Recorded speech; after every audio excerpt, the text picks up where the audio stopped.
Johannes 17 vers 26, en ek het u naam aan hulle bekend gemaak, en sal dit bekend maak, sodat die liefde waarmee u my lief gehad het, in hulle kan wees, en ek in hulle.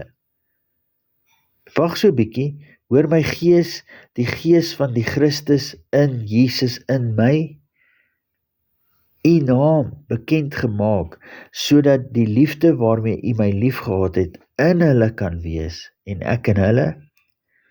Jesus maak die natuur van God aan ons bekend, die natuur van God se onvoorwaardelike liefde, agape liefde.